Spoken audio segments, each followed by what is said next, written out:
31 past the hour, Senator Elizabeth Warren and former Vice President Joe Biden are in a statistical tie in Iowa.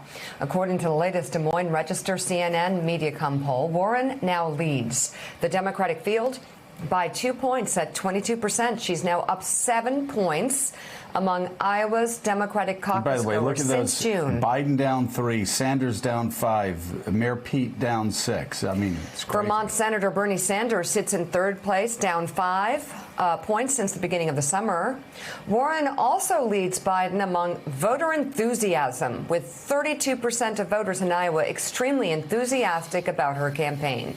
31% of Iowa's Democratic voters said they are mildly enthusiastic about Biden's 2020 run.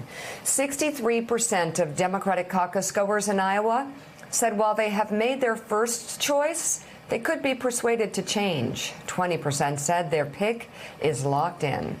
Joining us now is the chairman of Priorities USA, Guy Cecil. So, Guy, quite a few headlines coming out of here. Your headline could be that Elizabeth Warren soars. It could also be that Joe Biden stalls, or that Bernie Sanders' campaign is slumping.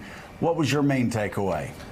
Well, first, I think there's a lot more flexibility in this race than people give credit for. I expect that you're going to see as many changes between the end of the year and the Iowa caucus as you've seen really from January to today. The fact that only 1 in 5 caucus goers say that their mind is made up. The fact that Elizabeth Warren and Pete Buttigieg have the highest favorable ratings of any candidate, but that candidates like Cory Booker also continue to see an increase in their favorability. He's one of only 2 people in the poll that saw a net increase in his vote.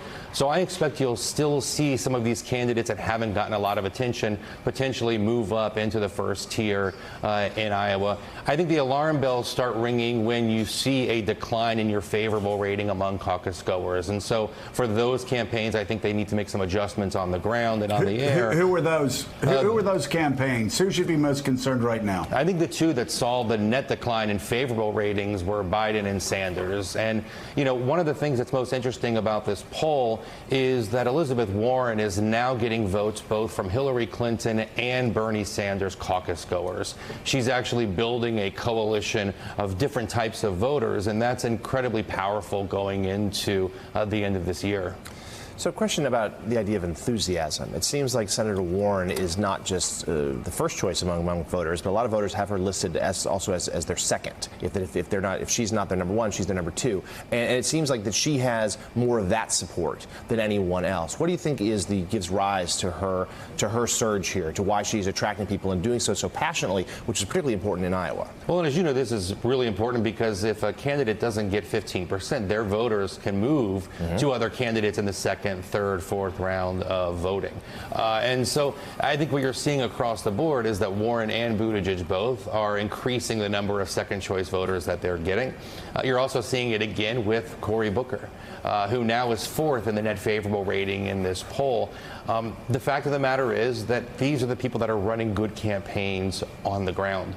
And this matters more in Iowa, more than anywhere else. I mean, whenever you talk to folks in Iowa, the 2 campaigns that they consistently say have top shelf operations are Elizabeth Warren and Cory Booker, and usually Pete Buttigieg is not very far behind. And so these make huge differences going into the caucus. But I would just caution, again, you're going to see a lot of changes. I mean, if we look historically at where the Iowa caucus moves, there's a lot of movement in those last couple of months. You look at the Kerry race against Dean. You look at what happened with Barack Obama against Hillary Clinton in 2008 with John Edwards in the mix. We're going to continue to see changes in polling in the Iowa caucus going into the end of this year.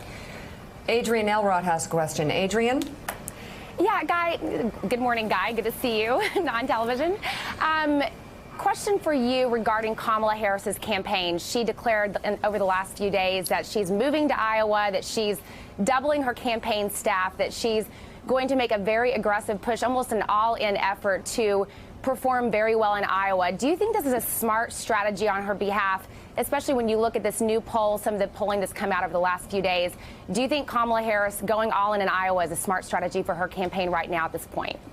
I think it is. Look, I think the challenge for a field of this size is winning leads to winning. You have to do well, at least place in the top 4 in Iowa, in order to really be seen as viable moving into the next early contest in New Hampshire, Nevada, and South Carolina. And so I think the Harris campaign is making exactly the right choice. And frankly, you're going to see more campaigns spending more time in Iowa going into the fall of this year. So, Guy, there's growing concern among Democrats, especially Democratic donors, that an Elizabeth Warren victory in the Democratic nomination fight would hurt Senate candidates, might hurt House candidates in swing districts. What's your thought about the Elizabeth Warren campaign that you've seen evolve over the past several months? Well, my first thought is that there's something about Democrats. We're genetically predisposed to concern. And so I think it's just the nature of our party. I think Elizabeth Warren can beat Donald Trump. I think Elizabeth Warren will not be a drag on the ticket in Senate races that matter the most in places like Colorado, Arizona, and in Maine, which are 3 of our 4 top pickup opportunities. I think Democrats need to let this race play out, and I think we need to stop underestimating the enthusiasm that Elizabeth Warren brings to the table. She knows why she's running. I mean, this is a thing that I think I've probably repeated on this show. If you ask Elizabeth Warren in 30 seconds, 60 seconds, 2 minutes, 2 hours why she's running for president, she can tell you. And it's been a consistent thread in her life, and I think it's something that other campaigns have struggled with. Why are you running for president? What proactive changes do you want to make? And do you have the toughness to take on Donald Trump? And I think Warren's career has demonstrated pretty clearly she's tough. And that she will be relentless in her focus, not just on Trump, but on how we move the country forward. Right. So there's always these concerns inside of a Democratic primary, but I don't think that precludes her from winning not only the primary, but against Trump. All right. Let me ask Michael Steele really quickly. Michael, Sure. So I noticed over the weekend Republicans, some pretty conservative people, started warning others to stop wishing for an Elizabeth Warren nomination, in part because they believe that actually Elizabeth Warren will do very well. I could mention their names, but you can look on Twitter or in columns and see that. But there's a growing belief by many on the right that wishing for an Elizabeth Warren nomination actually was like Hillary Clinton wishing for a Donald Trump nomination, or the Carter White House throwing a celebration when Ronald Reagan won the Republican nomination. What do you think? Yeah, be careful what you wish for. I think to Guy's point, the fascinating and I think politically important thing about the Warren campaign is how disciplined and how steady she has been. Starting from the very beginning when she took the broadside from the president on the Pocahontas stuff, the press came after her. Every question was about that. She knocked it down. She put her campaign in the context of a presidential run, and people began to listen and follow her.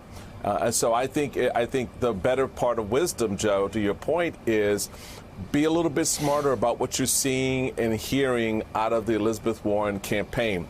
Every Democrat in the field now is aware of that. You saw the broadside last week from Pete Buttigieg in her inability to answer the question, will the middle class have to pay for your health care plan?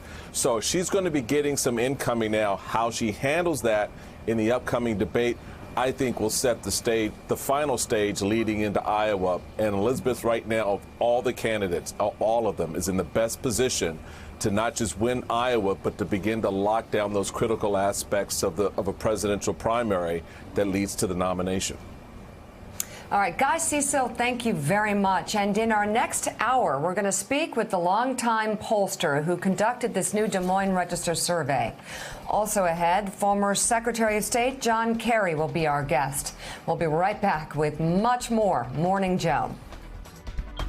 Thanks for checking out MSNBC on YouTube, and make sure you subscribe to stay up to date on the day's biggest stories. And you can click on any of the videos around us to watch more from Morning Joe and MSNBC. Thanks so much for watching.